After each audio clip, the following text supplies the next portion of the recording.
Holy cow, what a weekend. Oh, that's too hot. That mic is too hot. What a weekend in baseball and football, college and pro and otherwise. Hey, let's talk about it all, plus boxing and pizza. I got a pizza you're going to want to try. Let's go.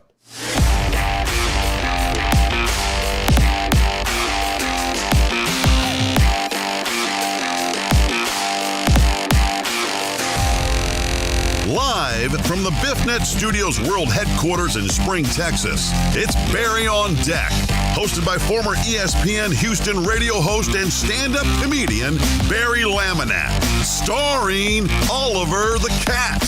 Written by Barry Laminack, produced by Barry Laminack, directed by, you guessed it, Barry Laminack, featuring sports, entertainment, special guests, film sessions, and some drinking. Okay, a lot of drinking. Viewer discretion is advised. And now, here's your host, Barry Laminack. What's up, you damn dirty deckheads? Welcome to Barry on Deck. I am your host, Barry Laminack. Thank you guys for being here. Today is Monday, October 11th. 2021, and this is episode number 347. Barry on Deck. As always, Barry on Deck brought to you by the AP Law Group. If you have been injured in an accident, do not get bullied by those insurance companies. I promise they don't care about you, but the AP Law Group does. So call the AP Law Group. 713-913-GO-AP or log on to aplawgroup.com. Gilbert and Arsha are going to take care of you. All right, let's get after it because, folks, what a weekend in sports it was. College and pro football was bananas. Baseball was bananas. Boxing was bananas. I even have basketball news for you. I mean, we have so much to get into. There might be a rant or two about the Astros. Yeah, we have a lot to discuss. I do want to say, first of all, thank you one more time to everybody that came out to Sports Riot Live last week. I got some updated pictures. If you have not joined our group on, what's it called? Facebook. We have a Facebook page called Sports Riot. Go check it out. The pictures are up there, and enjoy that. Also, just a programming note. I have updated the URL for this show. In the past, including on merchandise and whatnot, you will have seen the old URL, which was youtube.com/Barry is Funny. Because when I started on YouTube, all I was doing was comedy, and that's the brand that I use on all my social media is Barry is Funny. But it really didn't make sense to keep doing that because I don't have anything comedy related on this channel anymore. After doing some consultations with a YouTube expert, he was like, take all that shit down, just focus on sports, be sports related because that's your brand. So when I come to your channel, I should know you talk sports in a funny way. I was like, bet. So I just got around to it. I've been nervous about the change, but I have officially updated the URL. This channel, this show, can now be found at youtube.com/Barry on Sports. And the reason I chose Barry on Sports and not Barry on Deck is because it's not just about this show on this channel. I also, since I do the TV show every Saturday, I upload clips from that and a whole lot more at sports takes and whatnot. So it's all about sports and it's my view and take on sports, and I try to make it funny. So the new URL for the YouTube channel, youtube.com/Barry on Sports. I'm going to have to get used to it. It doesn't change much. I mean, well, I'm a little nervous to see how the numbers go if it messes up stuff too bad. Also, just another quick note. I am creating a new YouTube channel just for my comedy. So all of my comedy videos that I've had in the past will go up there. Even the Joel Osteen bit, all of that will be back on YouTube because right now it's all down and not available. So that will be something that I create. In fact, it's already up. I put the channel trailer up, but there is the link to the new Barry is Funny YouTube channel, which will house nothing but comedy related stuff. It might be sketches or if you call them skits, that's fine. But it'll be stand-up clips and it'll be those other things. So do me a solid. I'm trying to get to 100 subscribers on that channel just so that I can get a custom URL, because I can't get a custom URL until I at least have 100 subscribers and the channel's been active for 30 days. So help me get that 100 subscribers. I know we'll get at least 100 views on this channel. I'll leave it in the comments as well. So if you would just click on it and go subscribe. It's free. It doesn't cost anything to subscribe, and I would appreciate it. All right. Now that that's out of the way, let's get to the real business of the show, and that is the greatest decade in the history of the world. World.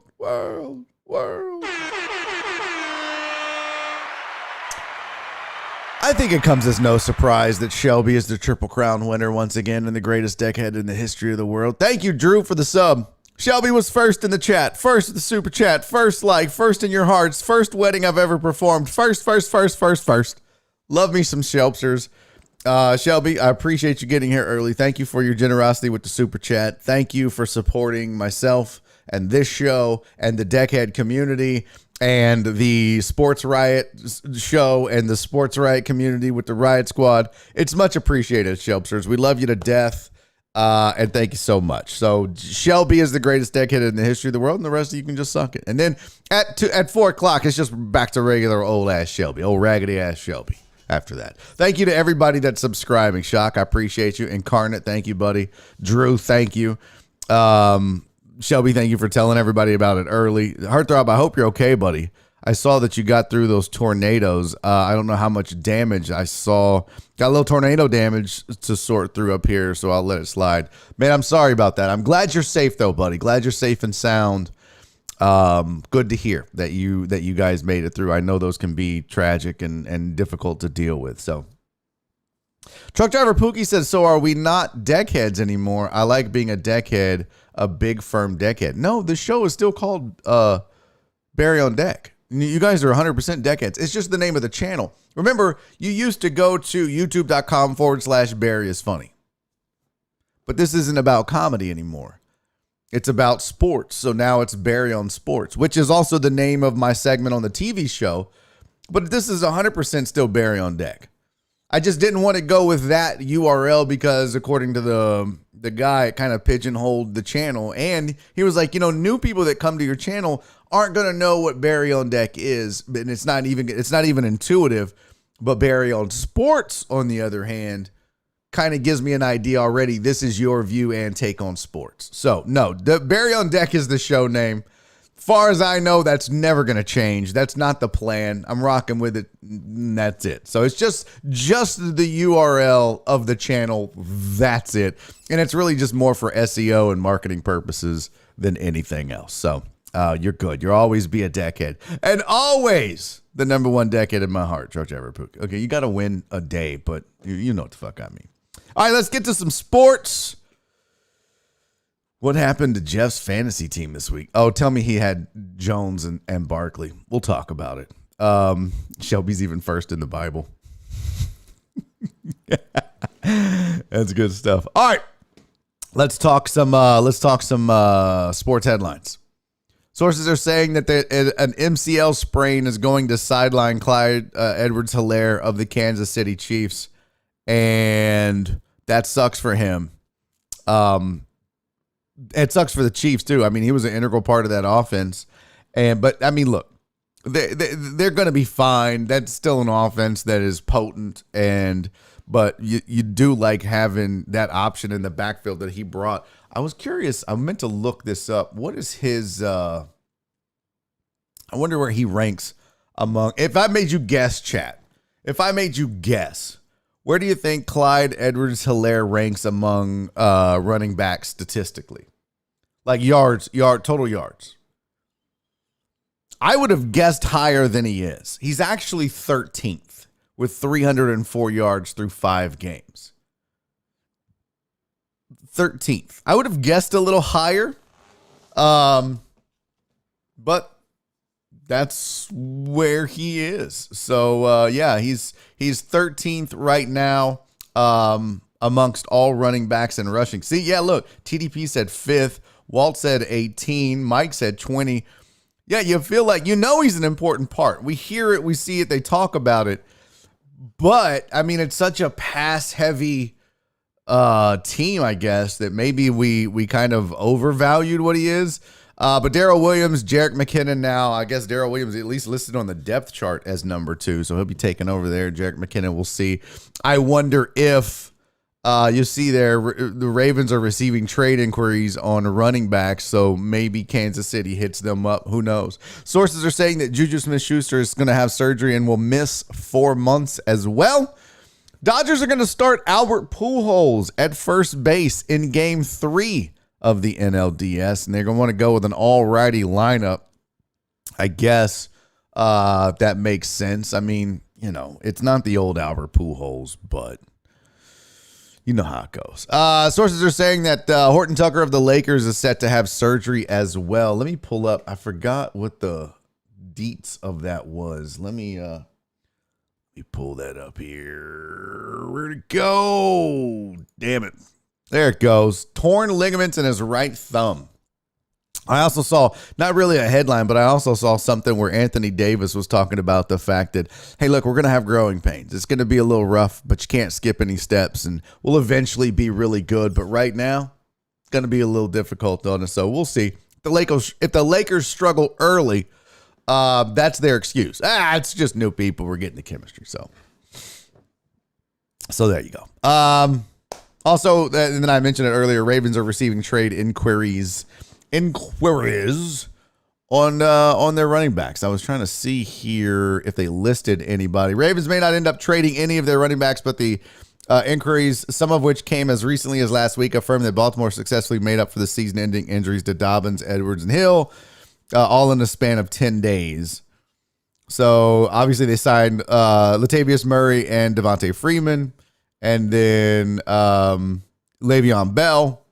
And they've got Tyson Williams. So apparently people are now inquiring like, hey, man, break us off a little bit. Look, that's a good running game. And obviously, with as well as the Ravens rushing attack, it's going to make those guys look a lot better. So, Slinksy, what's up, dude? He said, I just seen a Dolphins fan streaming saying Tua is going to lead them to the playoffs this year.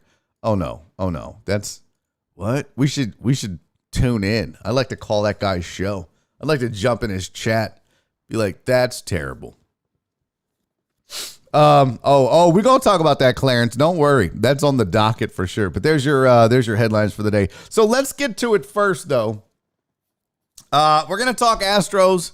We're gonna talk college football, but let's talk about what is or what was week 5 of the NFL campaign. And I'm just going to pull this up. We'll just go through some of these I either watched or have comments about, and some of them I don't or won't or whatever. So, it's one of those things. You can deal with it.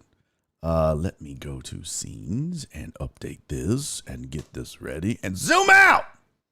I like how that works. Can we say how bad the Chiefs defense is? Oh, we're going to get there. We're not going to start with that game. But we are going to get there. What we are going to start with is the hometown team. Texans, Patriots. Now,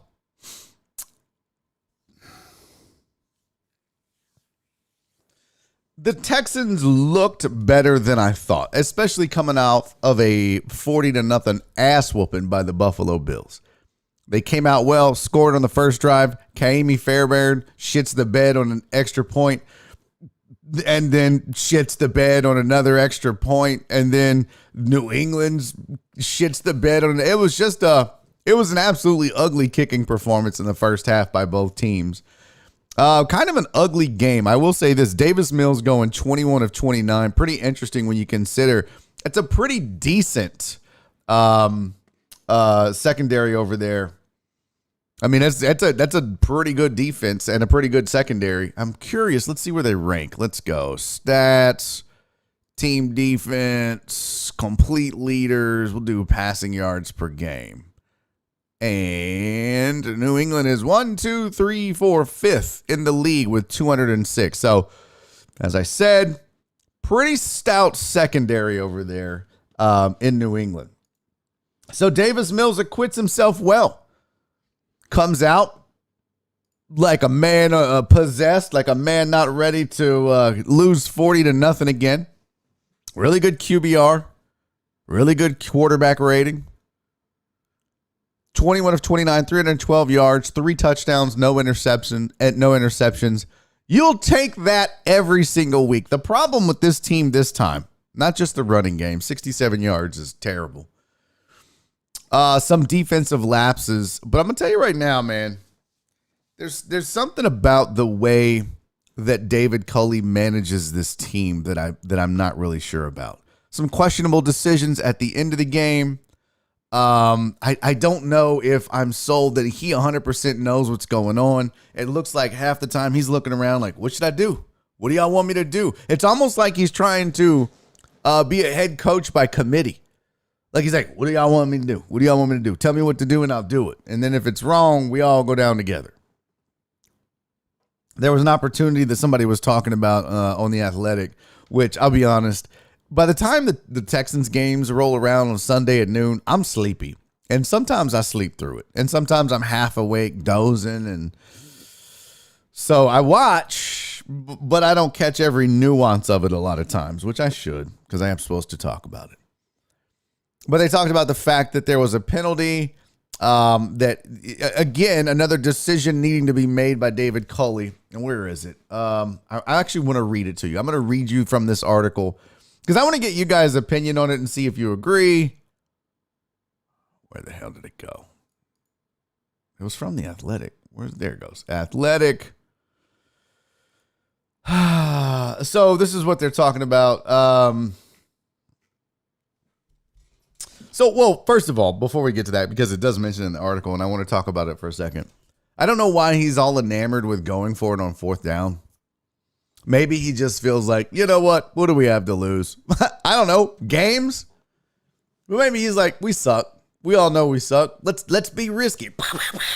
Shoot from the hip. Let's go. I don't know.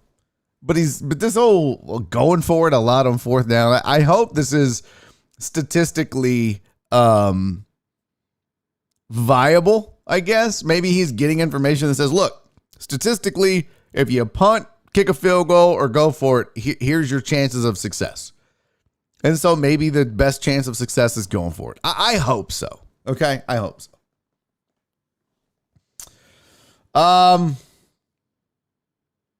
So it says, after a roughing the passer penalty by the Texans defensive tackle Malik Collins on 3rd and 18 to extend the drive, the Patriots scored a touchdown on 2nd and goal from the Houston 4. But referees called an illegal shift. Culley was out of timeouts, could have declined the penalty to give his offense a little less than 2 minutes to tie the score. Instead, he accepted the penalty, and New England ran the clock down to 17 seconds before kicking the winning field goal. And so that's what they're talking about. Should he have given them the points and then got the ball back? Or do you make them kick a field goal, but they ran the clock down to 17 seconds? I mean, look, you want to have that opportunity. 17 seconds isn't enough time for this offense, really, to do a whole lot. So I see the point, and it's just one, and I'm not going to belabor it, but it's just one in a long line of questionable decisions that David Culley is doing. And I think I saw somebody say, hey, look, he's a rookie head coach, cut him some slack. I mean, that's fine, but there's also, like, learn how to be a head coach, right? This is why you have guys that become coordinators before they become head coaches. If all you ever do is positional coaching and you're not really having to do decisional, I think I made that up, coaching, that in-game decision-making process is also like muscle memory. Like, you get used to having to do that. So while he might be a rookie, sometimes you make questionable decisions that can backfire on you. Nonetheless, it was a better showing for the Texans, offensively at least. I don't know what they were doing with the whole fake punt thing. I think they saw something and decided that, oh, hey, I think we can get this here. Also, there was that touchdown pass where nobody was out there covering. Just so. But this is this is not a good football team. They look better than I expected, though. They look better than I expected. What is happening in the chat? The chat is losing their shit right now. What is going on? Uh-oh.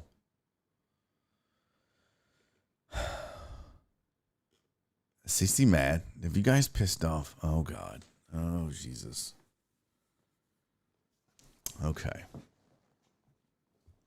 Tony said, what did Tony say? The right game plan to beat New England, just pooped the basics. Don't let Kyrie kick again. Go for 2. No. That was the other thing. He said, like, he's our kicker. He's our kicker. Well, yeah, he's your kicker. But that doesn't mean you maybe necessarily shouldn't be looking for another one.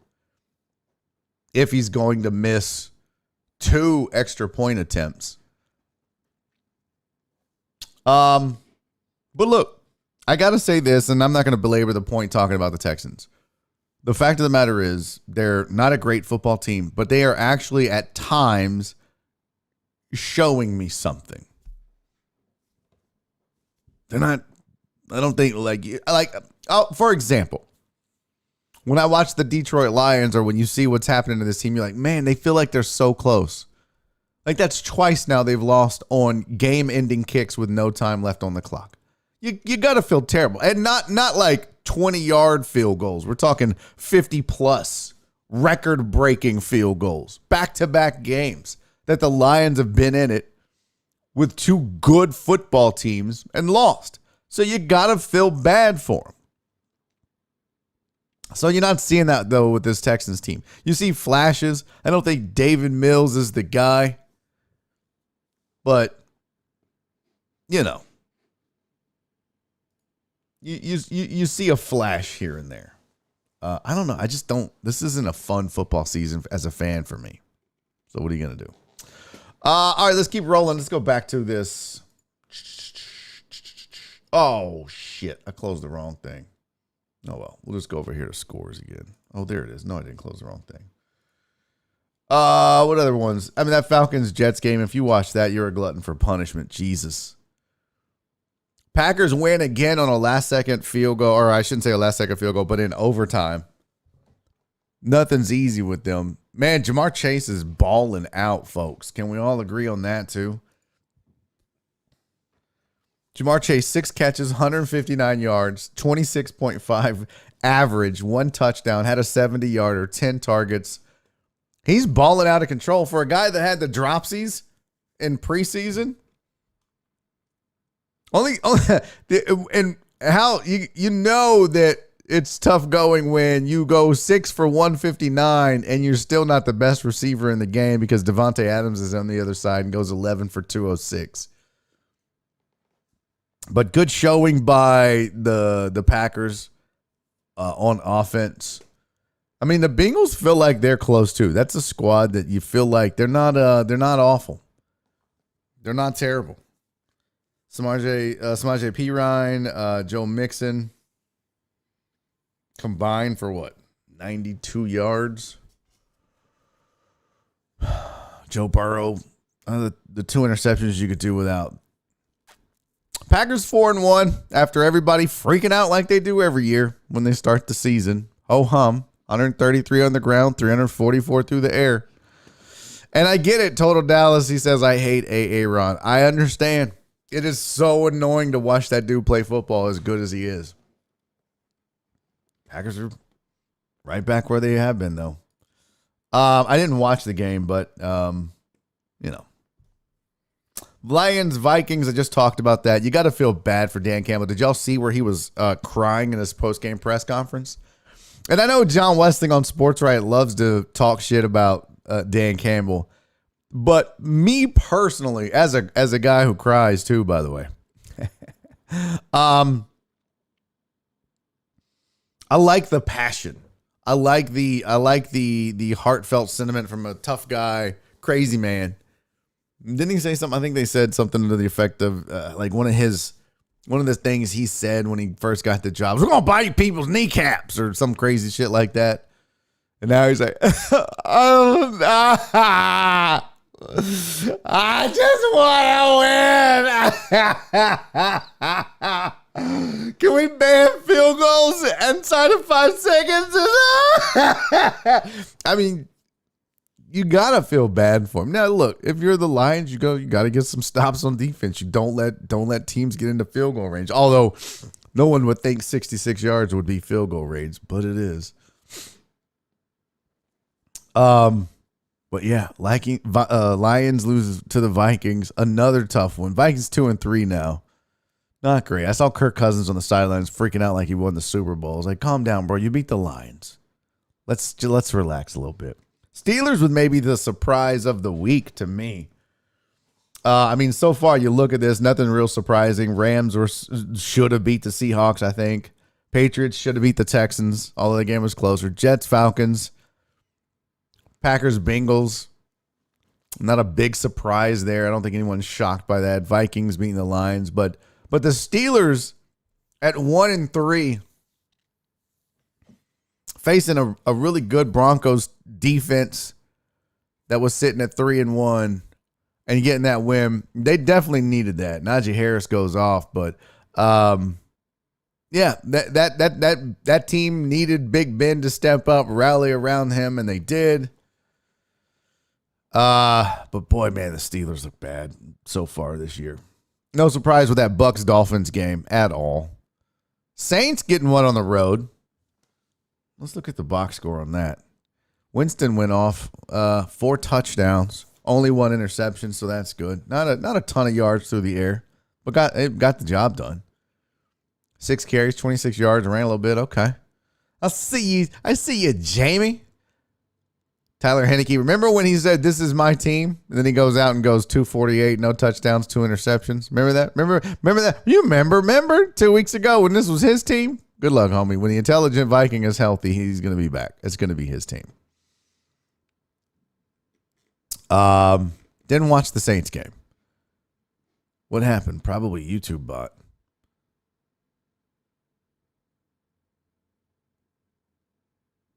What is show hiding thing? What is that? What are you talking about? Is that messages? Oh, yeah, I updated that. That's my bad. If there's questionable messages, I had it to where after the guy popped in. Okay, I can turn it off. Oh, is that so? All right, I'll go turn it off. Well, after that dude popped in and started saying racist shit, I tried to lock down the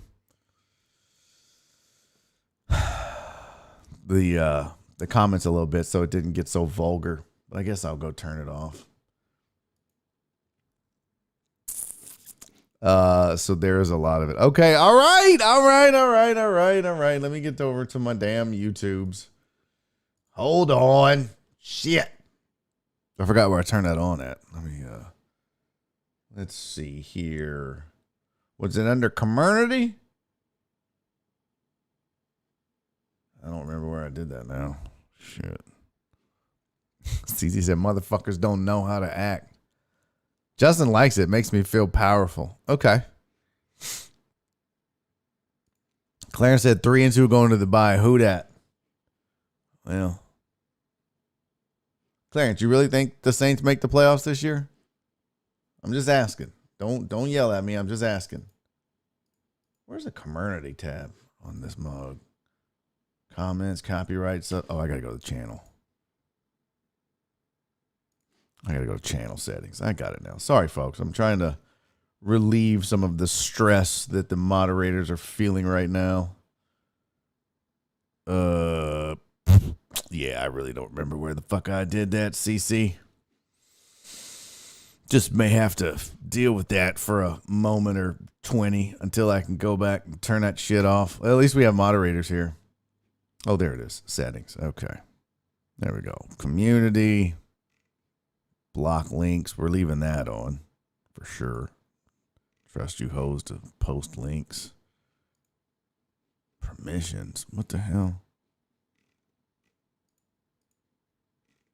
Okay. I don't know where it is. We'll just deal with it. I'll fix it. Or don't approve it. I don't give a shit.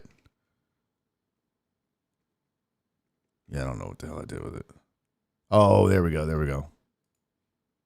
All right. It's fixed. Great. Just brought this show to a grinding halt. Thanks a lot. Okay. Let's get back to it. So, what'd you say, Clarence? They making the wild card probably. Okay. Fair enough. Let's go take a look-see.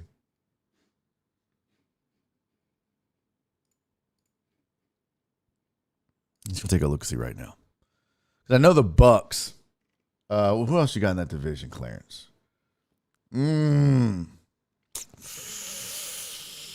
Panthers lost 2 in a row.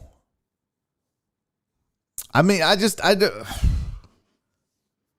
Clarence, I'm not sure if I know that Saints defense is stout. I get it. They're great.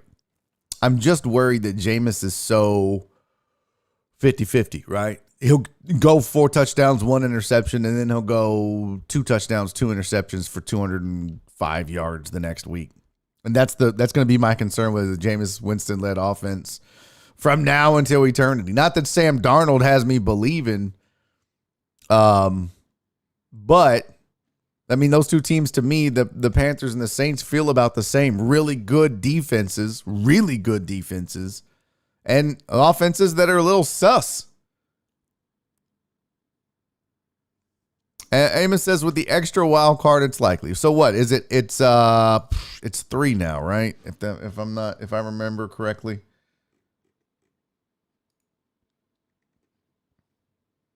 It's top 8 make the playoffs. Is that right? Oh, we don't want the schedule. We want the standings. I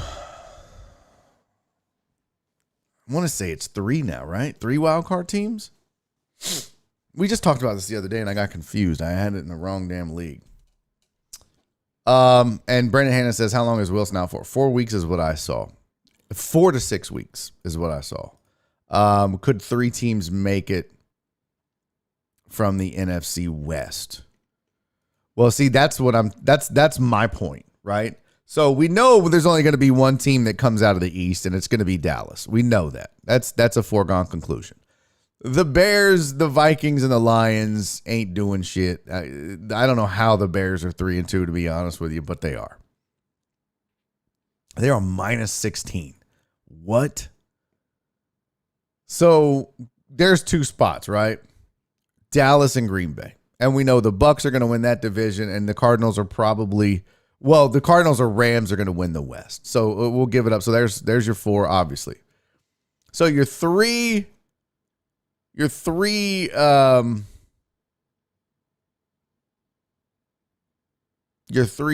teams. Well, one's going to be the other team in the West. Seattle's going to have to get its shit together, and with Russ out, I'm not so sure that they're going to be able to hold it together until he gets back. I do refuse to put respect on the Bears. Mark, what do you want from me? It's the same thing Saints fans are mad because I refuse to put respect on the Saints. I'm being real. I don't put you know who I'm putting respect on? Of the majority of teams that are being rooted for in this chat, which is Texans, Saints, Cowboys, and Bears. The Cowboys. That's the only team of the majority of people in this chat that I respect right now. That's the only team. And I want you to remember this conversation when the Bears don't make the playoffs. Well, all of this whining and crying will be for naught. Joe Bro said, not true. Barry doesn't respect them. But not true. Nobody respects the Bears. Yeah, why? Why would you? All right, so your 3 playoff teams. Well, let's evaluate it. It's definitely going to be at least one other team from the West we know. Probably one team from the South. And maybe the other team in the South I mean, is San Francisco going to turn it around? Are they going to figure it out? They need to get Garoppolo back and in a hurry. I don't know when he's due back. That doesn't matter, Amos. Yeah, I'm sorry, not Amos. John says Seattle still has games against the Jags, Texans, and Lions, but like Amos said, they didn't look good with Russ. They looked discombobulated. It's funny. It's like the tale of two cities, right? With both Green Bay and Seattle had quarterback issues in the offseason about guys. Is he going to leave? Is he going to stay? What's he going to do? Green Bay figured it out and made him happy. Russ seemed happy. It ain't going great. That offensive line not doing well. And it's not the Legion of Boom defense anymore.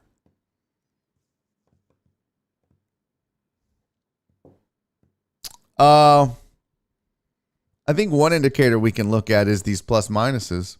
And I tell you what, if New Orleans does make it with that plus 36, it won't be because of their offense. It'll be the fact that their defense is just stifling. Second least points allowed in the NFC. Who would have thunk it? But right there, that 91 points, second least point. The only team allowing less points is the Panthers. Wouldn't it be crazy if two of the wild cards came out of the South when everybody thought it was going to be the West? Because everybody's like, the West is definitely the best division in the NFC, if not football. And now here you are. And look, it's still a long way to go. See, San Francisco could get Garoppolo back. They rattle off 4 or 5 in a row, and what do you know?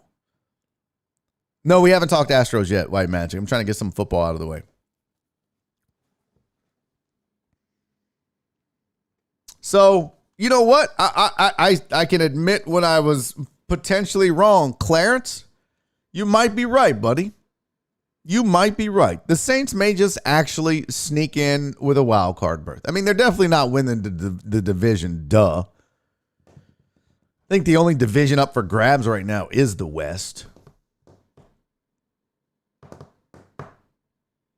But they may actually get a wild card. So I stand corrected. Now that we've broken it down, let's take a gander at the AFC real quick, and then we'll get into a few more games, and then we got talk some college.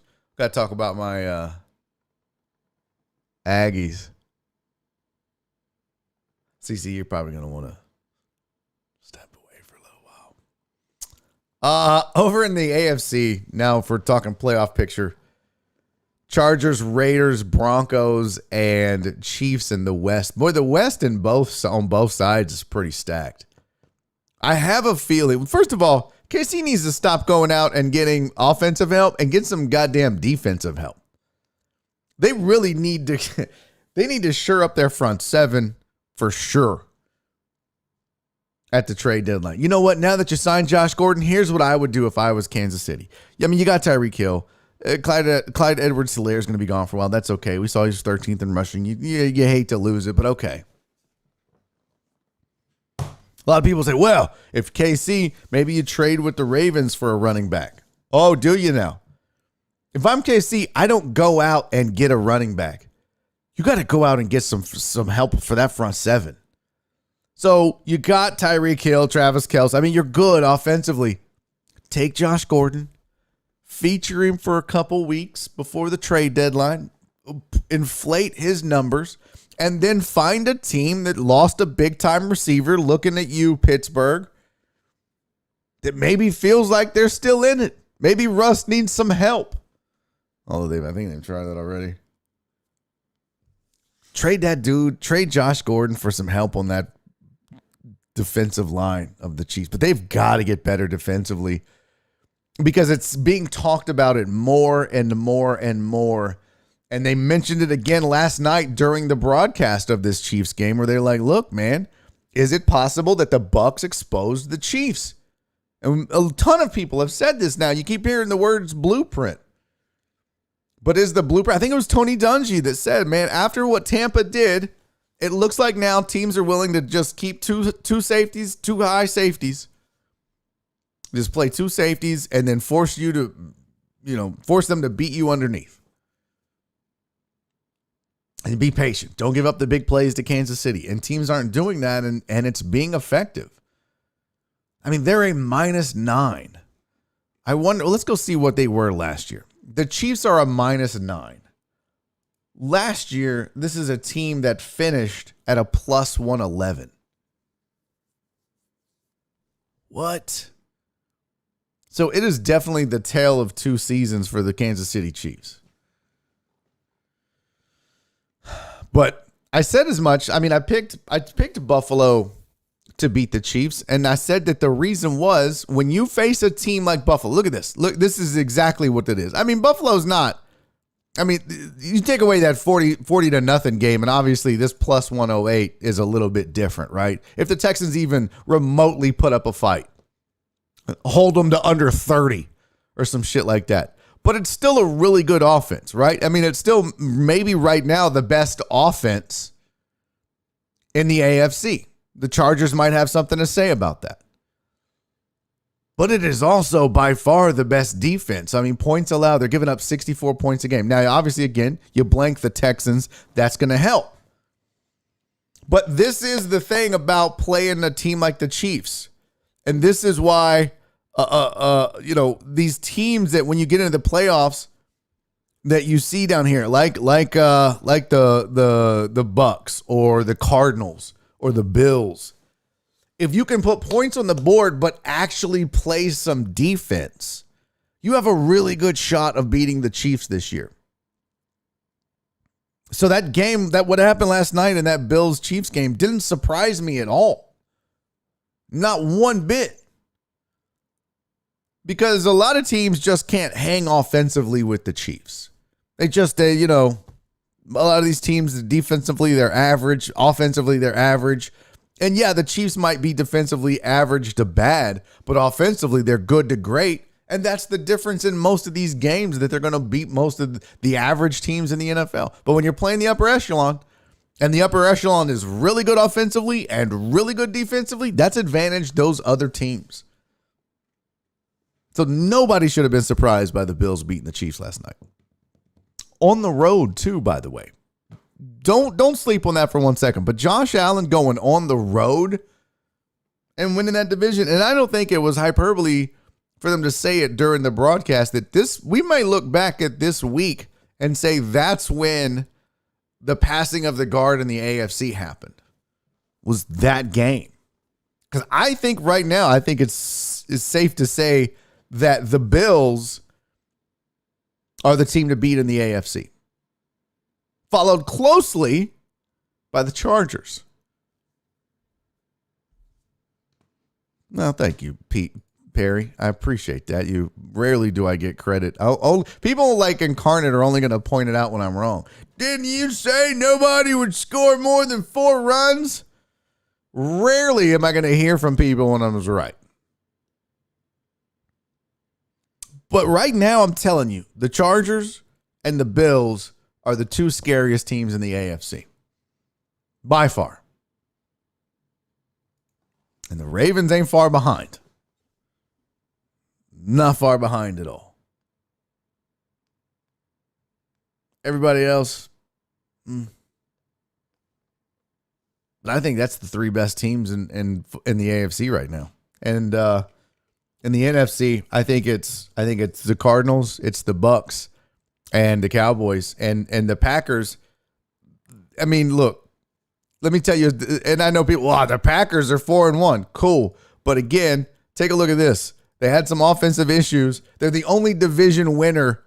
The only division winner in football right now, or the only division leader, I should say, with a negative plus-minus ratio. So that tells you that gives you a little insight about what's going on with this team. Now, are they turning it around? Are they figuring it out? Yes.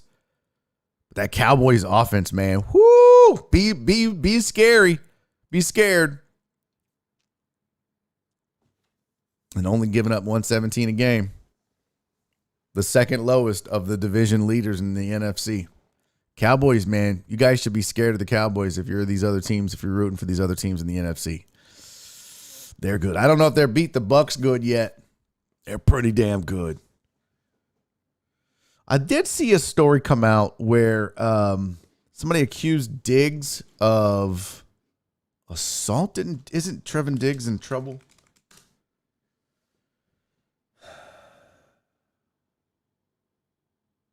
Did I see that right? Maybe that's old, or was that the wrong Diggs? I thought I saw a story pop up. I didn't hear team. What is that? Oh, when you were giving me shit. Yeah, well, you still would have. Yeah, that's true, Joe Pro. That's true. Kind of like the Bills numbers get skewed with that 40-0. But still, the fact that they got smoked, it says something about, listen, they're vulnerable. Well, so it's the NFL. I guess that happens. Let's see. Let's look at their schedule. So they beat up on a bad Lions team. Okay, 30-28. So that's a +2.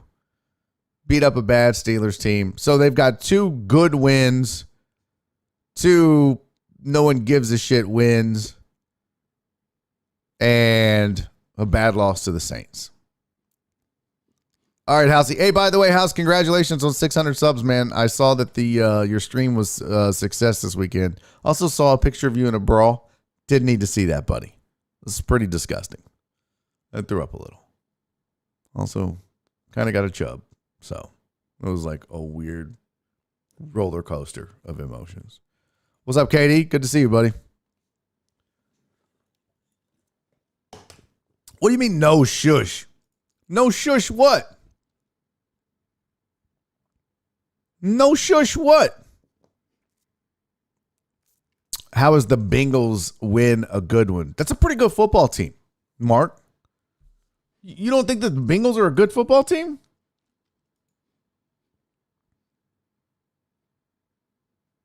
They were 3-1. Obviously, the loss to the Bears was terrible. You think you watched the game? Honestly, feel like both teams looked sus. Oh, Trevin Diggs gossip. Oh, my bad, CC. Yes, House was in a brawl. No, yeah. Oof. Don't go looking for it. Christy has the receipts. Yes. God damn it, Mark. Get over it. Get over. The Texans won a game too. Fuck, man. Get it. Yes, shit happens in the NFL. Shit, bad teams win games against good teams. Okay. What's up, Pink Valkyrie? I'm telling you, that's not a great football team that you're rooting for. I'm sorry. If you asked me 100 times who I would bet on in a Bengals Bears game, I'm taking the Bengals, especially now that the offense is rolling even more than it was in that week. And I don't think that the Packers and Bengals are great, but I don't think they're as bad as the Bears are.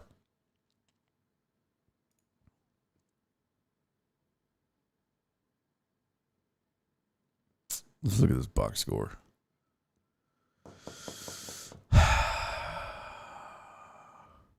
There you go. This was Jamar Chase, 2 catches for 54 yards and a touchdown. Not a great day. Go back and look at this offense now. It is a completely different team, and just like the Packers are a completely different team than they were since week 1. Now that they're figuring out, I think you guys are sleeping on the Bengals. They're starting to figure it out too. I don't think they're great, but I think that you guys might be sleeping on them some. Let's see. What else? How long have we been doing this? Oh shit, we gotta get onto some other stuff here. Is there any other things that we needed to talk about? No one gives a shit about the Titans. Sorry, Hugo. Here's the problem, though, Mark, that I have with the Bears. One, you guys were all trying to run Matt Nagy out of town on a rail because of how poorly he's been handling the quarterback situation there. And the fact that you don't know who the quarterback is or should be or is going to be. And listen, this win this week, you just played a team in complete disarray because of John Gruden's previous emails where he said some racist shit. So I wouldn't be feeling exactly giddy about beating the Raiders right now. You caught the Raiders at a perfect time.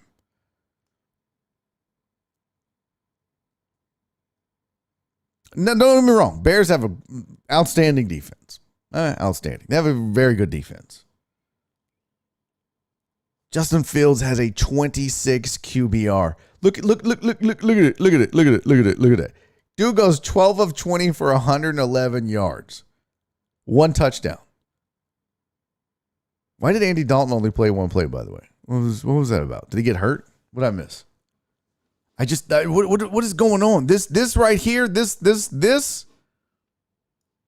is why I can't buy into the Bears. This is great.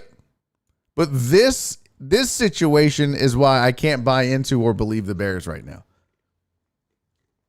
Figure that out and then come holler at me. Figure that out. But I mean, let's think about it. The Bengals have it figured out. The Bengals know who their quarterback is. They've got a duo now. Burrow and Chase. Scary. The Browns know who they are. They're a run-oriented team that gets after you defensively, right? I mean, the Chargers know who they are. The Ravens know what they are. A lot of these teams know what they are. Just like, look, I put the Niners in the same category as the Bears right now. Figure out your quarterback issues and then come holler at me. But if you want me to respect your football team, you got to figure it out first at the most important position. Oh, he hyperextended his knee? Jesus, that dude can't catch a break. He just absolutely can't catch a break. Speaking of not catching breaks, I feel bad for the Giants. Jeez Louise.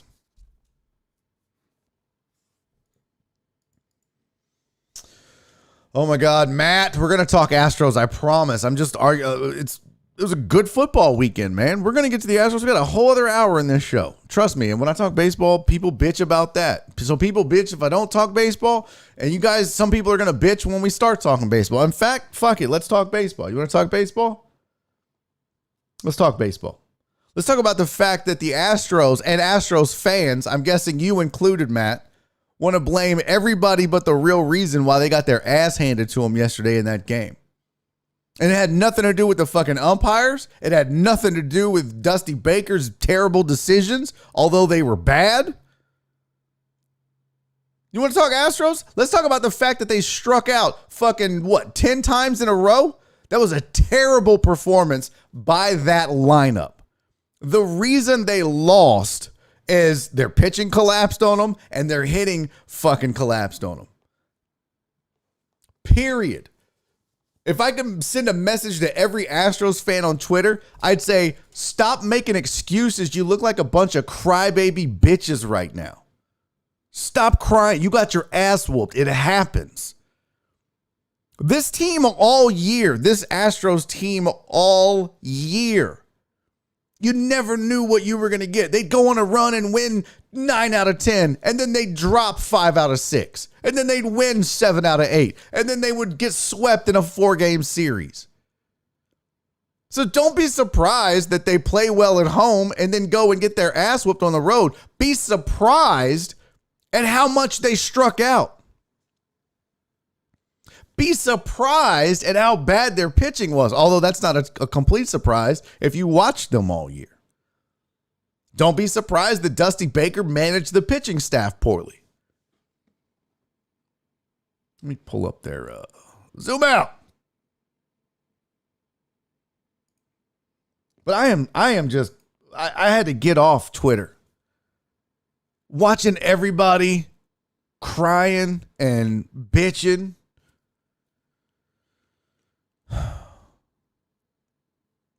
Look at that. Look at the top of your lineup. 9 strikeouts from the first 4 in your lineup. You're not gonna win games that way. And they still scored 6 runs. So the fact of the matter is,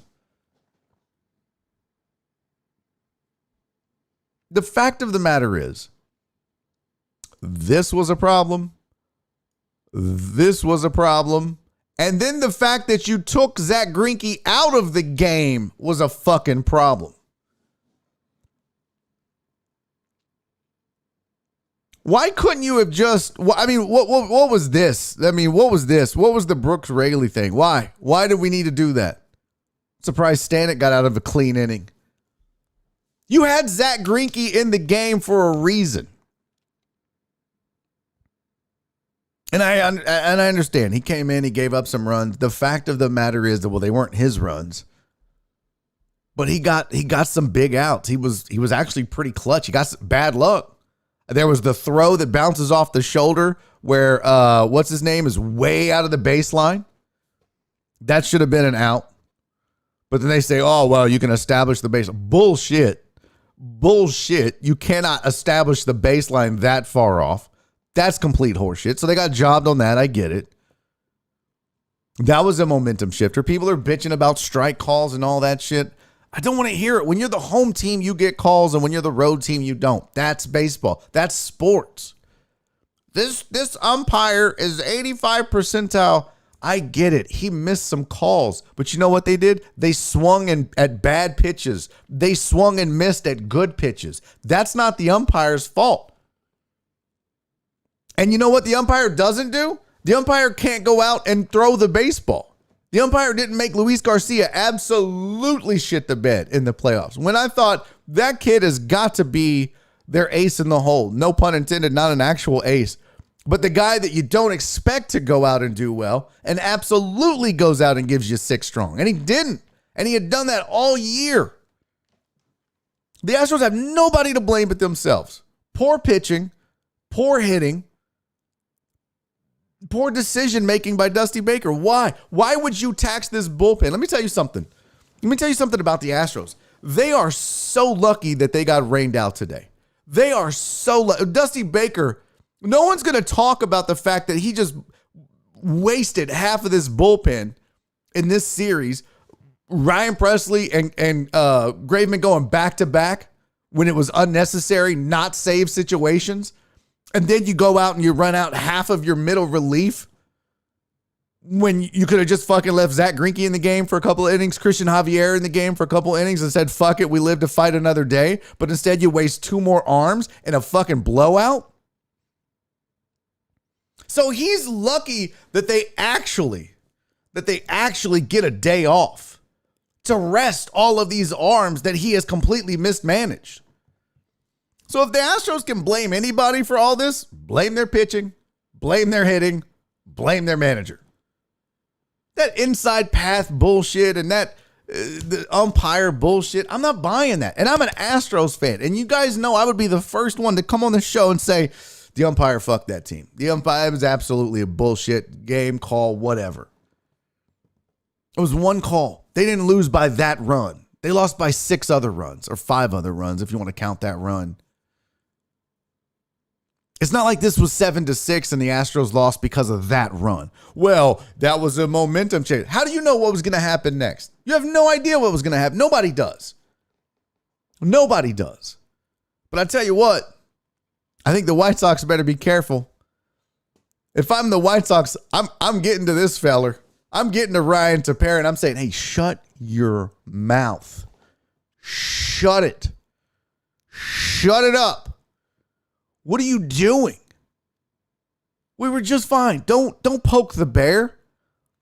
But if you didn't hear, Ryan Tepera is over here making allegations that the Astros are doing some nefarious shit, that they're up to no good and cheating again because, oh, look what happens when they go on the road. They can't score. Motherfucker, they scored 6 runs. What are you talking about, Ryan? You dumbass. Do you not know how numbers work? Do you not know how numbers work, Ryan? Let's evaluate the 3 games in this series so far. They scored 6 runs at home. They scored 9 runs at home. And they scored 6 runs on the road. Ryan, you dipshit. They scored as many runs in your place in game 1 that they did in their place in game 1. Ryan, you dipshit. Did they swing and miss a lot? Yeah. But that wasn't the problem. Looks to me like the shoe is actually on the other foot, dumbass. You scored a combined 5 runs on the road, but lo and behold, you managed to get 12 at home. Who's the real home cheater here, Ryan? Which team actually performed better at home than they did on the road in this series so far, Ryan? The fucking White Sox, that's who. I agree, Marty. And Marty, this isn't directed at you. So don't take it personal, buddy. Y'all, Marty's a White Sox fan. But I'm telling you right now, he fucked up. He fucked up.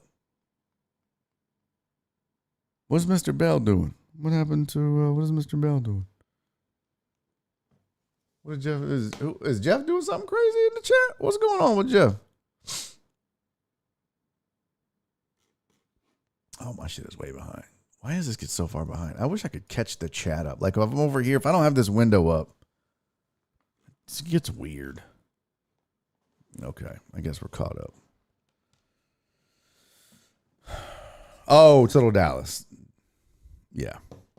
So that, I mean, look, I watched the game. In fact, I made a point to stay up late and watch that game and then watch the Chiefs game. Well, the second half of the Chiefs game. I love it when the chat gets litty. We get litty titty in the chitty. Okay, that was so fucking stupid.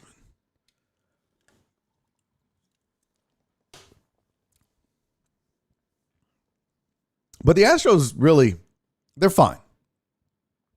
You're supposed to go on the road and not play as well as you do at home. That's baseball. That's how sports works. Would it have been nice to get the sweep? Yeah. Would it have been nice for Dusty not to mismanage this bullpen? Yeah. But he's notorious for that. So it's really no different than what he's always done. I'm going to tell you right now, though, he does this shit in the next round, they're going to be in trouble. Because what you saw yesterday from this staff was the exact concern that everybody had all year. What would you get from the guys not named Stanek, Graveman, and Presley, and the guys not named Lance McCullers Jr.? Everybody else is a wild card. Fromber, Urquidy, Garcia, Greinke, Javier, all these guys were wild cards. Rayleigh, I mean, you had no idea what you were going to get out of these guys, and you got a 12-6 L. So, I mean, I fully expect them to bounce back. I fully expect them to win this series. But maybe this was eye-opening for them.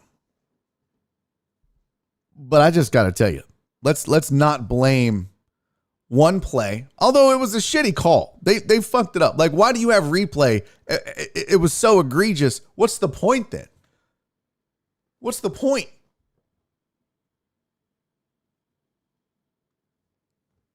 And I saw somebody bring up the point about also it was a left-handed hitter. That's just not natural to run that far onto the grass from the batter's box on the left side. That's just not natural. That's intentional. So, yeah. So they did that. Let me tell you something. Everybody in baseball does shit like that. All right, Astros fans? I know we're the kings and queens of. We're not the only ones that cheat. I promise you. The Astros ain't the only ones that do shit like that. Now, they may not do it in a year like now because they're under the microscope for how much they've cheated in the past. But that play, a pretty common occurrence in baseball. Rarely does it work, though, because the first baseman will usually recognize it and slide more to the left or the right or whatever is necessary to make the throw. In this case, though, because it was hit so hard and because there was a man on third and all of it happened at once, Yuli didn't have time to adjust. But a lot of times what you'll see if you watch this, a good first baseman with a good arm and good footwork will slide to the right and still make that throw with no problem. But they'll make a note. Okay, bitch, you're going to run this on like that? Okay. But that just didn't happen. So, Alex said the Rays down in their series, one game from elimination. Let's go take a look-see over there. Let's go take a look-see. Here's your sketch. Yeah. Oh, that's right, because last night, boy, if you didn't see that, ground rule double kills a rally by the Rays. You talk about a bad hop. That's when you feel like, man, maybe it's not our time. There was a one hop. There was a ball hit. I think it was it Kiermaier that hit it? Hit a ball off the wall, which ricochets and hits the Red Sox fielder and then goes back over the wall for a ground rule double. And Kiermaier would have been on third, and there would have been a run scored, and instead they had to go back to second and third because of the ground rule double. So absolutely sucks for them. I wonder if they have the video. There it is right there. Let's see. I'll probably get in trouble for showing this, but whatever. This is what happened. This sucks. Well, is it going to play? Maybe it won't even play. Oh, here we go. I'll mute it. So there you go. So this is the drive. Now you'll see it right here. It bounces off the wall, and it looks like it bounces over. Right? So they're like, oh, well, that's second. That's third. That's a runner on third. Nope. Watch. They're gonna watch this other angle. This absolutely sucks. So there's the ball. You see it bounces. It's off of his knee and then goes back over again. And he almost went after it. And it right here. You talk about a bad break. Boy, oh boy. That sucks. Because if that just bounces into the field of play, that's definitely a run scoring triple. Instead, this game remains tied. They get out of the inning and they go on to lose in the bottom of the 13th. Ugh. Sucks. There you go. There's the. So, yeah, that does suck. Red Sox up 2-1 in that series. Surprisingly, got to admit, a little bit surprised. Wild card team making some noise. But are we clear, Astros fans? Are we not going to blame? Fair would have been a 2-home run. No, it doesn't work like that. You think about that. It had already hit below the wall. There's no way it can be a home run. It had already hit below it was already not a home run. Just because it went back over the wall again. I mean, think about that. It's only a home run if it doesn't hit the ground first. If that's Jose Canseco and it bounces on his head and goes over the wall, home run. But the fact that it hit the wall, hit the ground, bounced up, and then bounced over, that's a ground rule double. Had it hit his knee, hit the wall again, and then just kind of rolled off to one side, or hit the wall and not hit his knee or whatever, yeah, completely different. Oh, you said, I know it doesn't make sense because it hit the ground. I'm just talking fair. Well, okay.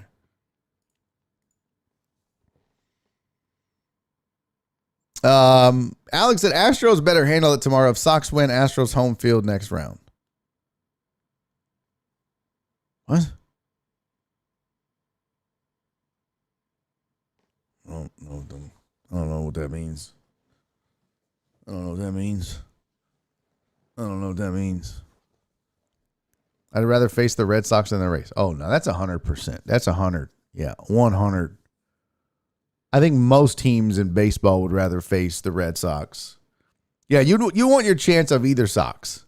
White, red, you take your chances with those guys.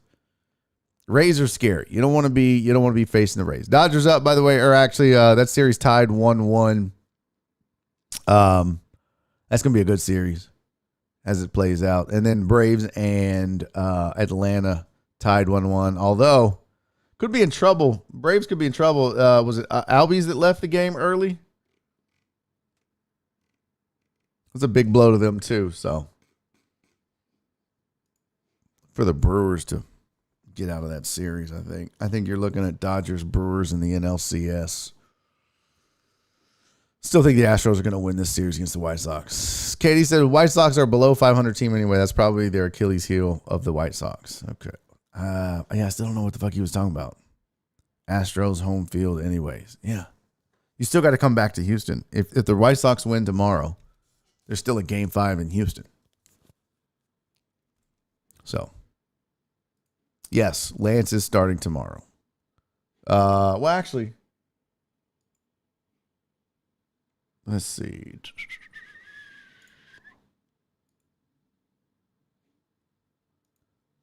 Actually, I saw Rodon and Urquidy. Did they announce something different? Originally, they had Urquidy going today and Lance going in Game 5 or Game 1 of the ALCS. It would surprise me if, in fact, they went with Lance. I actually don't know if I would agree with that. I think you save your hammer for home. Because if you go with Lance and they shit the bed again on the road and lose, it's entirely possible. Now you got to come home and you're going to pitch Urquidy. And now you have neither of those guys to start the ALCS. Because what's the schedule? I might be talking out my ass here. Let me look at the actual schedule. Let's see. So Game 5 would be Wednesday. Okay, so Friday would be the first game. That's going to be ALCS Game 1. So if Lance pitches tomorrow, Tuesday, Wednesday, Thursday, yeah, he wouldn't be ready to go by Friday. Regardless. I would rather have him in Game 5.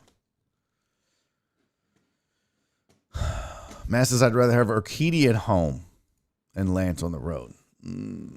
Actually, you know what? Let's do this. Let's look at their home and road splits for each guy.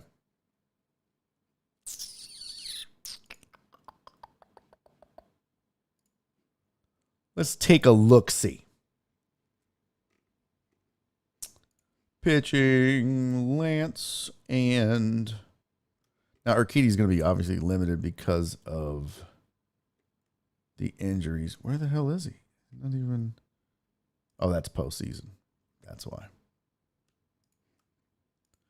So, splits.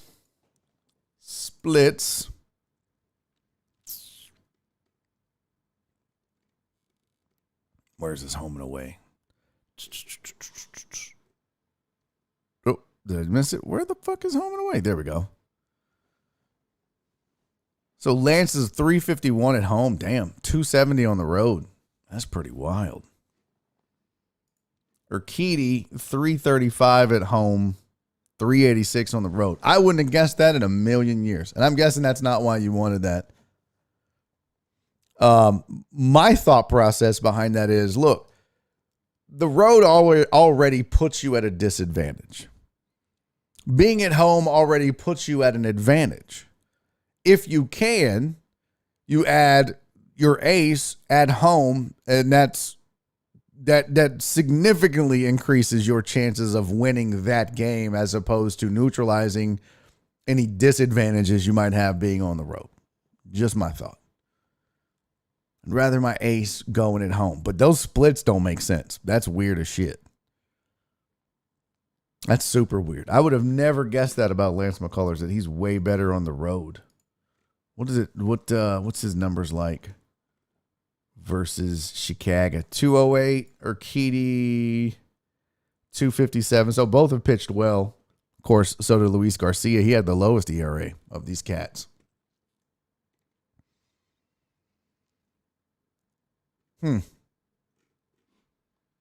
Astros tweeted Lance is going. Okay. Well, okay. Because the last thing I saw was Urquidy, but that was before the rain delay or the postponement. So that makes sense. Okay. I still don't like it.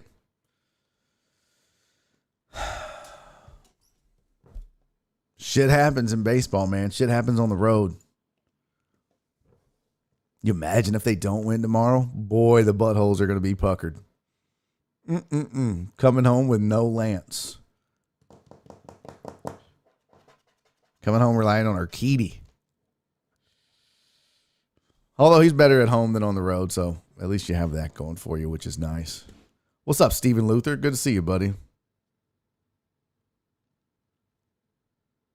Do whatever it takes to win the game. Yeah. Joe Pro, we need to root for the Black Sox. No, that's what? I'd rather have Urquidy at home and Lance on the road. We did that already. Okay, so my bad, just announced it. Okay. All right, so that's the Astros. I know everybody really wanted to, and my Twitter was crazy with people talking about the throw and the guy running out of the base pass. Just don't blow it up. Don't blow it out of proportion. That's not why they lost.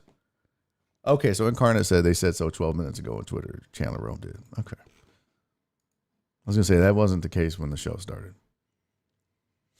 I have not talked about it, Matt Poche, and that was the next thing we needed to discuss. Zoom out.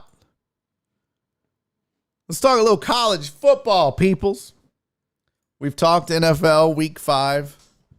We've talked Astros and some Major League Baseball. Justin, goddamn it, I love you, dude. Jesus, I don't know what I would do without you. You're like the new producer. Hey, but before we talk Aggies and college football, let's talk a little Dan's Seafood and Wings. If you are looking for the best, you don't want to be upset by your choice in seafood like Alabama was against the Aggies, then go to Dan's Seafood and Wings. 2 locations for you, one on the southwest side on South Gessner, one on the northeast side on Uvalde, my home Dan's that I go to all the time. You're going to love this food, I'm telling you. Nora will not let me eat shrimp from anywhere else. It's boiled spicy shrimp from Dan's, or we're not having seafood. Folks, I am not making that up. You can ask her. New Orleans barbecue shrimp they have as well. She wasn't a fan of that. She didn't like that the shrimp looked back at her. Looked back at her, and that's okay. The grill platters are good. The shrimp po' boy is what I get all the time when I'm there. It's super good, lo mein. The wings are badass. You're going to love those as well. I'm telling you, try it all. And go look at the pictures on their Instagram. It's legit like food porn. It is. Go to eatitdans.com on Instagram. Check it out. They also have their website at eatitdans on Instagram. Eatitdans.com is the website. It's so good. It's amazing. All the deckheads love it. From Cece to Donna to Fidel to Cisco out in the hill country to Alex Villanueva. Everybody that's gone to Dan's has absolutely loved it, and I think you will too. So do yourself a favor. Put some Dan's in your mouth. All right. Thank you, Justin. Back to the show. There's been a lot of crazy things said and done in the chat, and this might be the weirdest, dumbest one. Texas is back? How can you be back when you collapse like that? How can you consider that back? Zoom out. Who's talking shit about me? My nose is itching. How can you be back? My favorite part of that, there was a tweet by, who's the former quarterback? One of the former quarterbacks for Texas, I forget who it was, but he tweeted out, Sam Ehlinger. He had tweeted out Sark was it Sam Ehlinger that tweeted it out? He tweeted out Sark for president. And that's when they were up big. Know what I'm saying? I keep clicking on the screen in front of me. But I think it was Ehlinger who was like, Steve Sarkisian for president. And then the second half of the game happened when they got beat 35-10 in the second half. 35-10 in the second half. And so Sam Ehlinger says, well, look, I stand by what I said, but do your thing, cold takes exposed. Pretty funny. But boy, oh boy, is there a worse 6-0 team in football right now than Oklahoma? What are you doing, Sooners? How you give up 48 to UT? Huh? How do you let that happen? How do you let that happen? And I know Drew's a Sooner fan. I'm sure. Oh no, I think Philip is a Oak State guy. But fun game. Red River rivalry was fun. Also, it should never look like that. That should never be a thing. You talk about a lack of defense. Spencer Rattler getting benched again. Talked about it afterwards, and they said, nah, this is not a permanent thing. He may be back. Well, okay. If that's what you feel, player. But man, oh man. OU's got to be on shaky ground. I definitely don't agree with these rankings. I mean, I agree with the first three. Georgia has to be the unanimous number one, especially since them fighting Texas Aggies. Look at that. Clawed their way back into the top 25 with the upset of the decade. Upset of the decade. CC, I'm so sorry. We should have bet something. I wouldn't have bet you because I would have bet it was going to be a blowout. Bama style blowout. You wouldn't have had me guess or bet on this game in a million years because there's no way that I thought that Aggie team, as bad as they have played all year, had a shot at beating Bama. I mean, they lost to Arkansas. They lost to Mississippi State, for Christ's sake. And they somehow, some way, beat Bama. Calzada looked good. Big plays, too. Listen, when they responded with that kickoff return for a touchdown, that's when I got excited. It wasn't until then because I thought, here we go. And in the past, Bama would have scored, and immediately the Aggies would have gone 3 and out or turned it over. Bama would have scored again. Ball game. The momentum would have been off and running, and that would have been the end of it. Trust me. That's how Aggie games go. And any Aggie in this chat will tell you that's exactly how it would have gone. Bama scores that touchdown, but instead, A-Chain has the kick return. There it is, 96 yards for a touchdown. That doesn't happen for Aggie teams. So A-Chain getting that kick return for a touchdown, that was when I think the Aggies really and truly believed that they had a chance.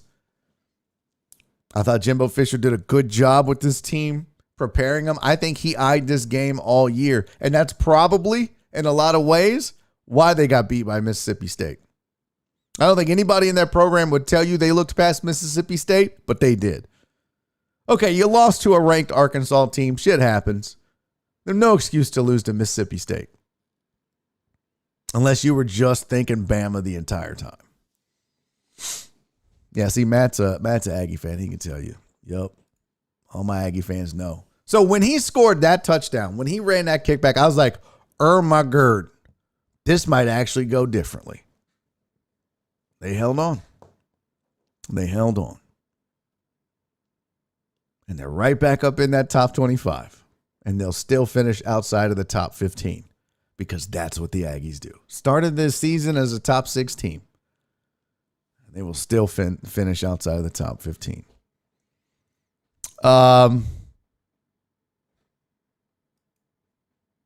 This is...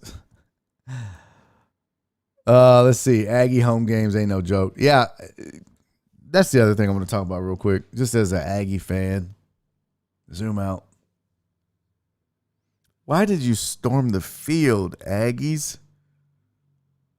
What are you doing? Somebody said they got fined $100K. Good. There was no reason to storm the field. So you beat Alabama. Act like you've been there. Act like you belong in the SEC. Be excited. You absolutely should have been excited. That was a big win for Jimbo. That was a big win for the program. Those don't happen often. Those don't happen that often. It's not a huge win, though, Matt. Let me explain to you something. It's a huge win if you don't shit the bed against Mississippi State and Arkansas. Then it's a huge win because now you're a playoff contender. Now that fucking win, that win means that you're probably going to make the playoffs. You know what it means now? Dick. It means nothing. It doesn't mean shit. They're a 2-loss team. They're going to be a 2-loss team all year. Great, you beat Bama. Guess who's going to make the playoffs and guess who's not going to make the playoffs? Bama is going to make the playoffs, even though you beat them. A&M will not make the playoffs. They'll make the fucking Skechers Comfort Footwalk Bowl or whatever the fuck they're going to get in. It wasn't a big win. That was my point. Like, also, it's not like you've never not beat Bama. I mean, you just need to go back a few years to the Johnny Manziel game. You beat Bama before. If you were 0-30 against Bama And you're 1-5 on the season. All right, cool. Big win. Let's storm the field. You shit the bed 2 weeks in a row, and then you beat a team that, yeah, you broke a lot of streaks. I get that. But this win has zero meaning to it now. Because you aggied it up. Oh, CC, you were at that, boy. That was that Johnny Manziel fumble, touchdown. Oh, beautiful. But that's my point, Matt. Like, everybody's like, this is huge for the program. Cool. But in the grand scheme of this year, it don't mean shit. Unless Bama's going to lose another couple games and everybody else in football is going to lose another couple of games, doesn't matter.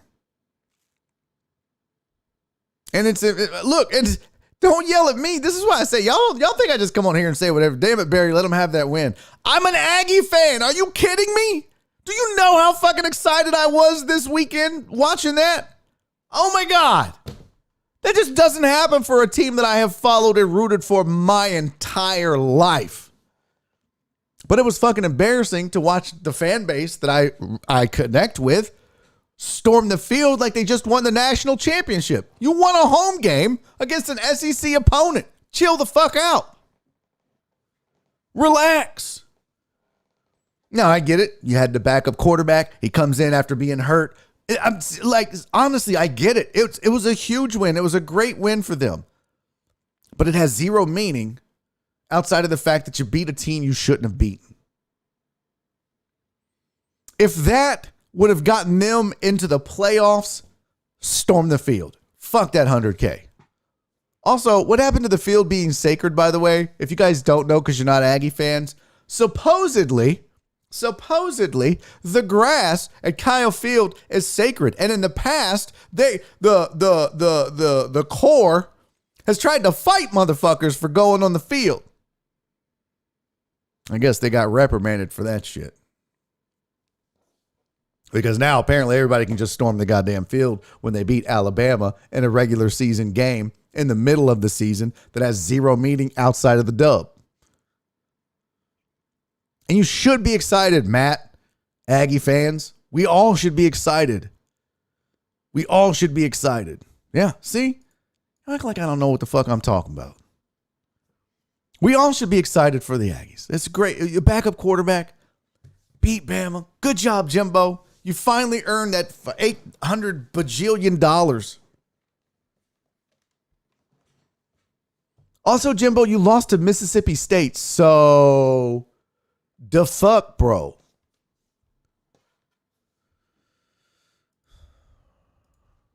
Exactly. Yeah, well, no one storms the field in an NFL game, but yeah, kinda.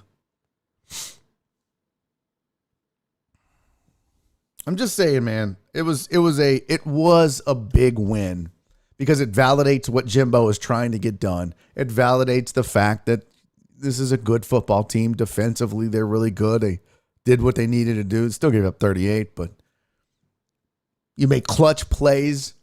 Your backup quarterback, who I thought played way above what I expected him to be, because I don't think he's that good of a quarterback.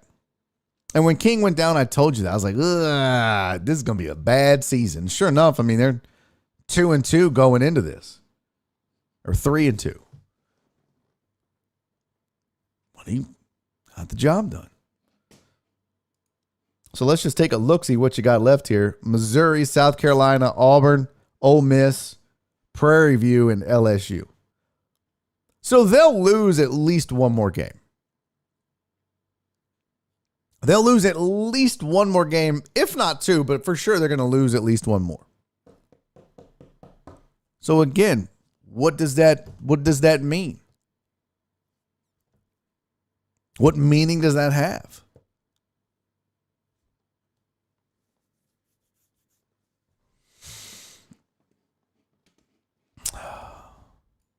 The New Balance Dad Grill Off Bowl. Nice. Are you guys still naming made up bowls? Katie said, man, if you've been to A&M lately, they walk around barefooted on campus like it's nothing. Storming the field is the least of their problems. Really? I hadn't been to the campus in a long time. No, I'm not rooting for Prairie View, although I almost went there. True story. My counselor, I may have told this on the show before, but my counselor in high school tried to get me, Miss Lee was her name. She's the one that had me join the Utopia Club, which I told that story. My counselor, Miss Lee, the sweetest lady ever, comes to me and she says, well, you know, Barry, all of your friends are going to TSU and Prairie View. Are you going to go to college? And I was like, I mean, I want to, but I don't know where I was going to go. She was like, you know, you could get a minority scholarship to Prairie View. I was like, what? She's like, yeah, you could get a minority scholarship. I'm like, I don't think that's how that works. She's like, no, you can. Okay. So I almost went, and then I told you all the story about why I didn't go. Told you my dad and the old child support stories. But he would have lost his shit if I'd have gone to Prairie View. No, that's not how that went. It was like, the fuck? Lady, is you high right now? Are you fucking high? See, Dimano said they offered me one too. Yeah, I'm telling you. Get a white kid could have got a minority scholarship to a black college. This is the fucking damnedest thing. I would have never even thought of that. I was gonna try that. I'm 185th Cherokee or whatever. I don't know. I mean, I owned a Jeep Cherokee once. Does that count? I don't. No. Okay. That's all I got. My favorite thing about this Aggie game, by the way, zoom out. I was looking at this picture. My favorite thing about this Aggie game, one, their kicker's small. Looks like he should be on the chess club and not playing football.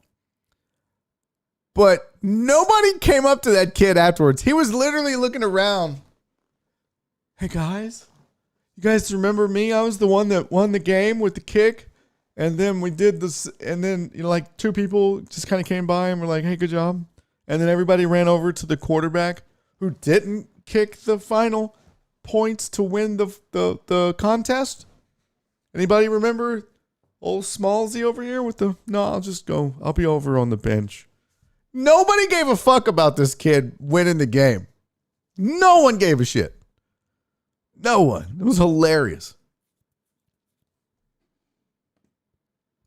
Oh, his girlfriend ran on the field? She was the... Wait, well, first of all, you're burying the lead. He had a girlfriend?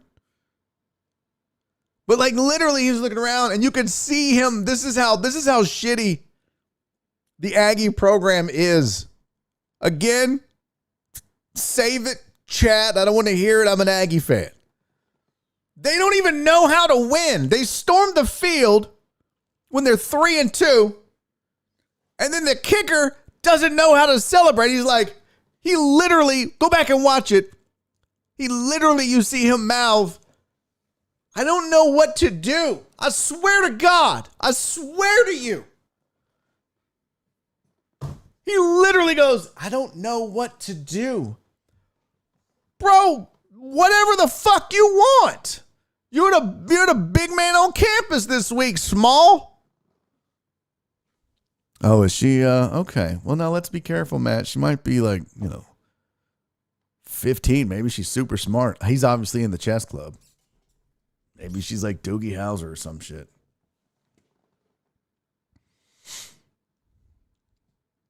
She's cute too. Okay. Well, we'll take Cece's word for it. It's creepy when Matt does it because we don't know how old this young lady is. I didn't see. No, I'm sorry, guys. We got to talk about some programming notes. So,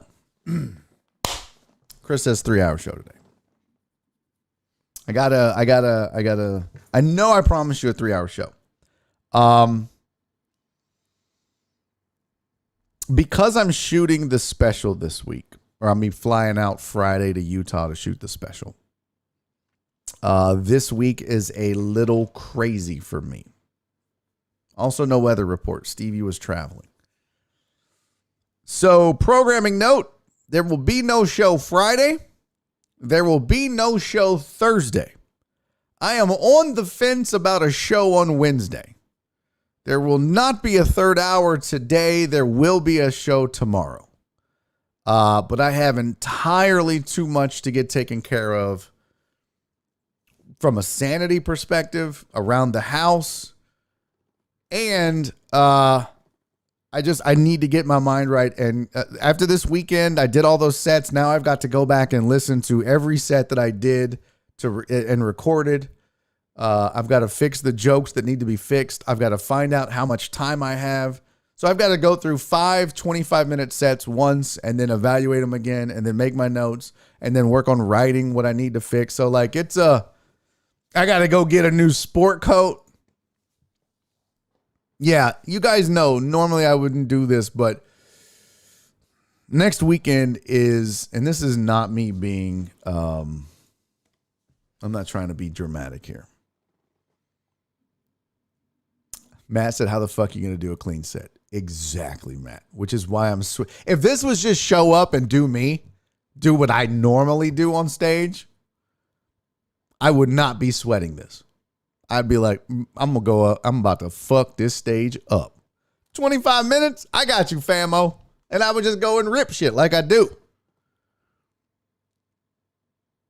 But I got to do 25 squeaky Provo clean. Don't say God. Don't say Jesus. Don't say this. Don't say that. What the fuck, man? What? I'm literally having to send jokes to a guy that says, do you think that they would get offended by this? That's what I'm like. I can't do the Hurricane Harvey bit. I can't do my joke about Joel Osteen because there's such a religious crowd that they may get offended about the joke that I would be making about Joel Osteen, which is also a clean bit, by the way.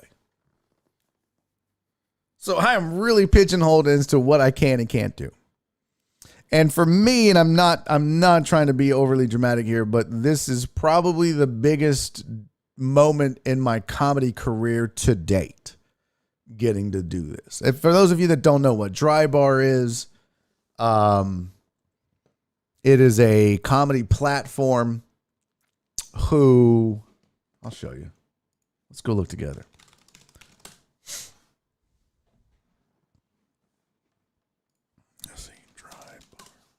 So it is a platform. They have their own apps. Uh-oh, nope. Got to mute that. Zoom out. So this is the platform that I would be on just on YouTube if I don't bomb. Now, assuming I don't bomb.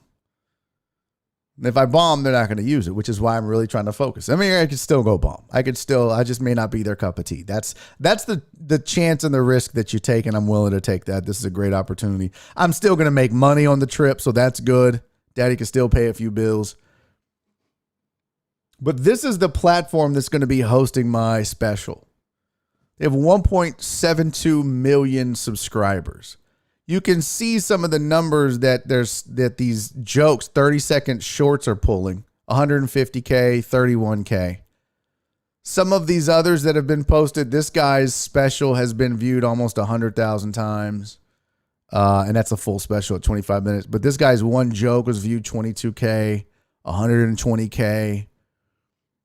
Here's season 1, 1.1 million views, 887,000 views. These numbers are no joke. And this is just YouTube. They are also on Facebook where the numbers are different. They also have a Dry Bar app, which you can pay a monthly fee for if you like clean comedy. And I'll be asking you guys about that later when I'm on. I'll be hitting you up because I'll get a promo code and you can use that. So don't sign up yet. But this is why I say it's important. Am I suggesting that I'm going to get like this guy? Look at this.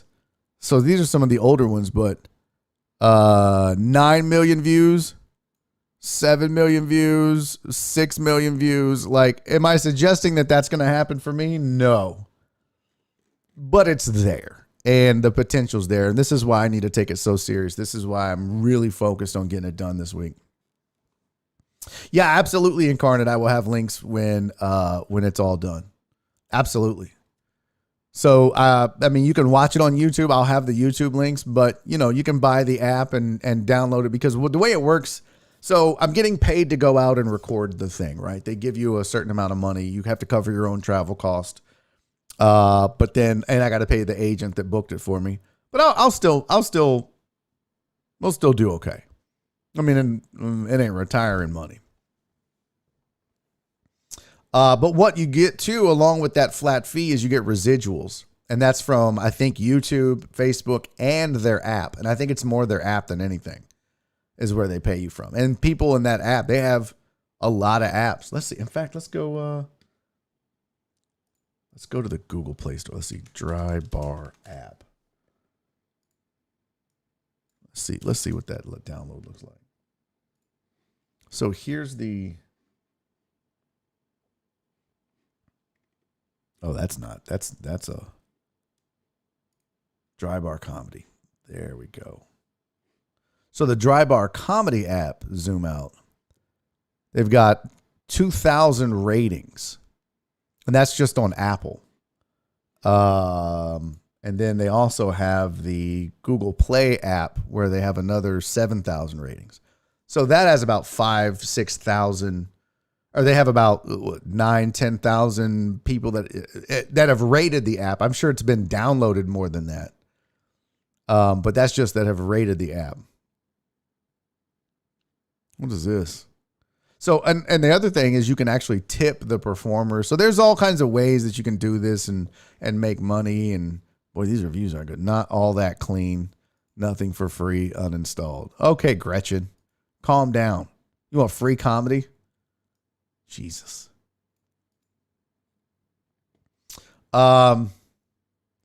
So yeah, this is going to be an important moment for me for sure. And I want to make sure I'm prepared. I'm a stickler for preparation when it comes to shit like this. I want to basically sit in the house and rehearse my set over and over and over. I usually, if you've ever seen me perform live, I take my phone on stage with me and I have my set list on there because I have a terrible memory, as you guys know. So I will always be referencing my set list. I keep my drink next to my set. This is an old trick, but I'll keep my set list here and I'll have my drink next to it. And then if I need to refer to it, I go get a drink. And when I'm drinking, I can look at my set list and nobody really knows. You can't really tell I'm cheating with my notes. Can't do that on Dry Bar. Can't do that. So I got to have my shit down cold. So long story short, guys, super important week for me. And not that this show is a distraction, because this show is literally the foundation for everything I do. But I need to focus. So I, like I said, it depends on how today and tomorrow goes on the other things I'm getting done. Oh, and just in preparation, because I don't know how long it takes to get these out once they're recorded. It could take, I mean, one of my friends, it took a couple years. So I don't know.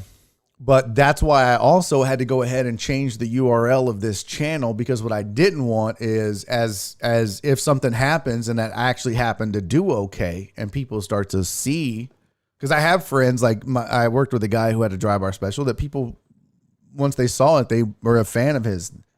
So I want to be prepared for that. So I had to get the URL of this YouTube channel changed to Barry on Sports so that I could create the Barry is Funny, so that exists and has comedy already up, so that if people watch Dry Bar and they're like, oh, who's this guy? I want to see more.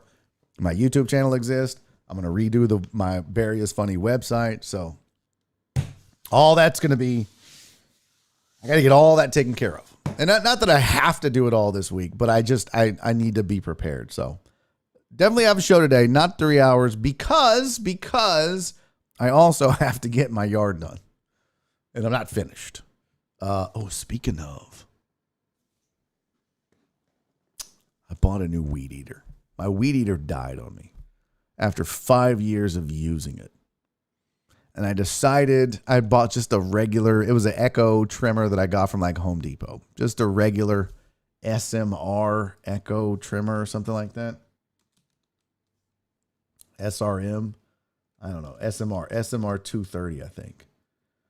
I mean, it was a decent little 2-stroke straight shaft. Who's hard, huh? What I decided though was, because I do so much weed eating, I better get a good weed eater this time around. And I think I spent like $250 on the weed eater last time. So I went to a professional lawn care place and bought a new weed eater and spent $400 on it. Yeah, I got the Echo. I didn't go steal because I really didn't need to, because I got the Echo 2026T or some shit like that. And it's like the commercial version for Echo. And yesterday I had the weed eat before I went to do my last show at the Improv. Oh my God. Oh my God. This weed eater is so badass. If you have a lot of weed eating to do, oh my God. Yeah, no, I literally dipped into savings, Perry. I literally was like, babe, I'm going into savings. Dude, if you've ever done any projects, having the right tools makes all the difference in the world. And this weed eater I had was okay, but anytime like the grass was real thick or I skipped too many weeks, it was like, you could tell. And it would take me literally forever to weed eat because. But man, I put that Black Diamond Echo string in there, fired that bad boy up. Oh, hot knife through butter. I was weed eating with a boner. Yes, I was, Steven. Boner town. Oh my, I almost cut it off 1 point. Just whoop. Almost cut it off. That's right. Joe Pro knows you cannot get half-ass tools. Did it S the D too? No. But I also saw something on somebody's lawn care tips. I think it was on TikTok. And I don't know why this turned into lawn talk. We didn't do lawn talk. Am I at 66 on the new channel? Oh, thank you guys. I didn't really pub it like I should, but do me a favor. If you're here in the chat, subscribe to this channel, but also go hit up this link for me, please, and go subscribe to the new YouTube channel that's going to feature all my stand-up comedy, past, present, and future. There's the link right there. Man, I'm telling you guys, it was the 2620T or some shit like that. It's just unbelievable. Unbelievable. And the difference between the 2620 and the 2620T was like 500 or 600 horsepower, or RPMs, I should say. Horsepower, that'd be a lot. I don't know. And I asked the guy, I was like, does that really matter? He goes, dude, it makes all the difference. Well, I don't know what the other one is, but holy shit. This thing is like hot knife through butter with that Black Diamond trimmer. So yeah, it's the tits. There you go. This is what I got. In case you guys give a shit. Zoom out. There's my new weed eater. The 2620T. Oh, so good. So good. I saw somebody say, what did I get? Use True Fuel. So I just get their oil and mix it with gas. Is that not what I should? Thank you, Matt Murph. Appreciate you, buddy. Love you, boo-boo. No, we're not doing Guy in the Buffalo. Thank you, Perry. Appreciate you, buddy. Thank you, Brandon Gary. Thank you for the sub, homie. Once I get to 100, I can get that. Hey, thank you, Ray. Appreciate you, man. What does it say, Barry? Do you put a shopping bag on the engine when you tie it to the roof of your Accord? What are you talking about? I took my wife's SUV to go get it. She has a Rogue. I just laid the seat down. That's how I went and got it. I don't know what you're talking about. Love that goddamn weed eater, though. Oh, I wish it was no mix. Just subscribed. I'm at 75. Thank you, Stephen Luther. True Fuel has no ethanol. Oh, you could buy pure gas, but ethanol will fuck up your engine. Oh, that's probably what happened to my old weed eater after 5 years of using it. So I wonder if I could find True Fuel on Amazon. I wonder if that's a thing. Is that stuff expensive? Because, dude, I weed eat a lot.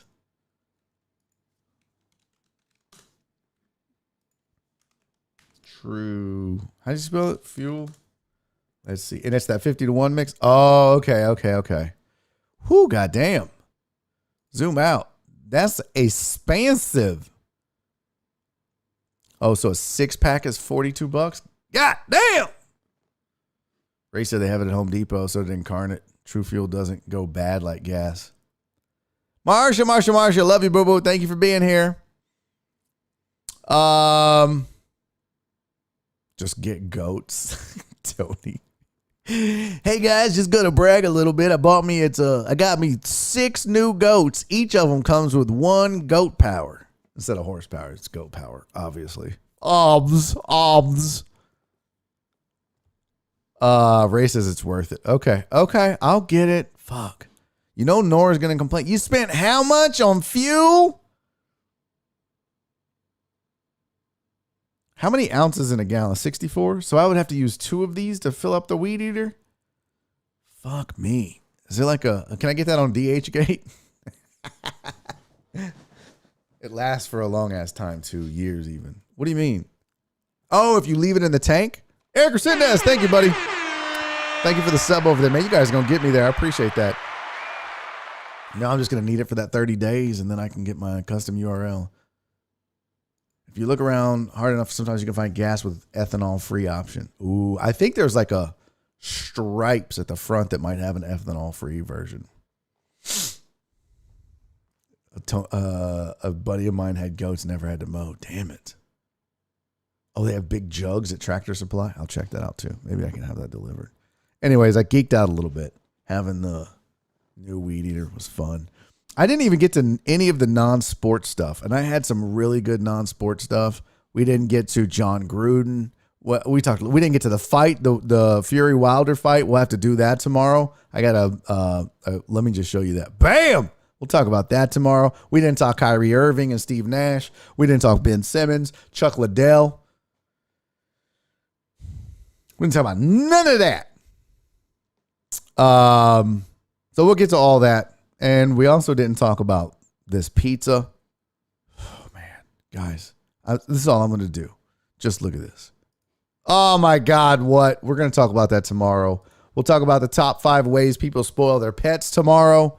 We'll talk about 2 dudes were lost at sea for a month, and they did not regret. They did not regret being lost at sea.